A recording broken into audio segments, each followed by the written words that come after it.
Xin chào tất cả mọi người, chào mừng tất cả mọi người đã đến với kênh của mình. Thì mình là Trần Duy đây. Hôm nay mình đang có mặt tại chùa Thích Fray để quay lại một buổi tập đầu tiên của đội Gây Ngo của chùa Thích Fray nha các bạn. Trước khi vào buổi tập, mình mời mọi người cùng xem hoa văn của chùa Thích Fray nha các bạn. Đây là chú thợ đang vẽ hoa văn cho chùa Thích Fray.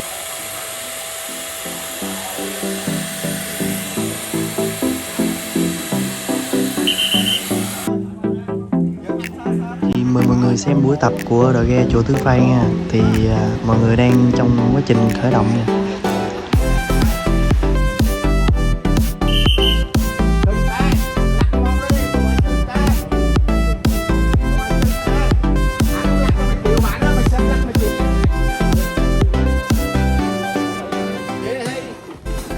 Khởi động xong thì mọi người bắt đầu lấy dầm xuống để tập nha mọi người. Thì dầm này được làm từ bên cam qua luôn nha.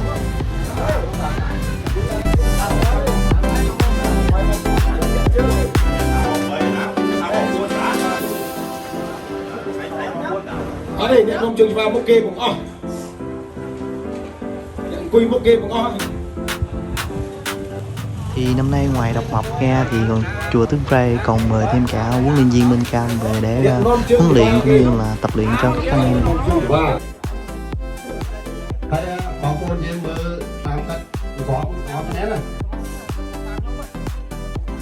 Thì sau khi cho anh em ổn định vị trí thì huấn luyện viên cũng xuống chỉ anh em cách bơi chi tiết như thế nào cũng như là nhịp bơi ra sao cho anh em áp dụng trong cuộc đua lần này.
Kalau perang trẻ đó rồi perang trẻ cái chuẩn bị đó vòng vào đây.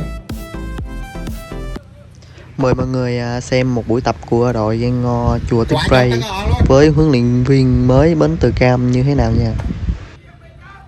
Muối phí bay châu dâu muối muối muối muối muối muối muối muối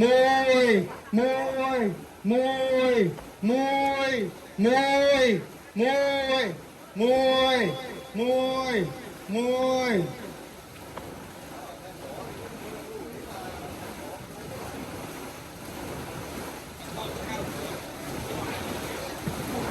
Đây cái ôm đo thằng hai mà ngọt lại rồi mùi sần đấy ở smart này ở sốc đi thôi tập bê lưu nhôm say trong hai nó quay đặt đắp cho ba mà nếu một show cho ba thì có cái tay này này ơi show cho ba thì có một cái tay này nè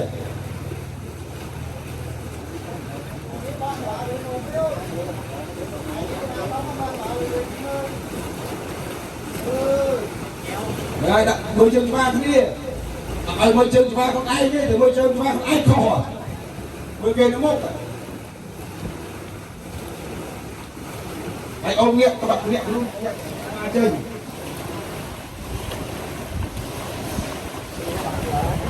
thì nó sẽ hít con qua rồi nè ông phải có o cho đặt đấy môi trường ba kia ai môi trường chúng ta không ai đi môi trường chúng ta không ai khổ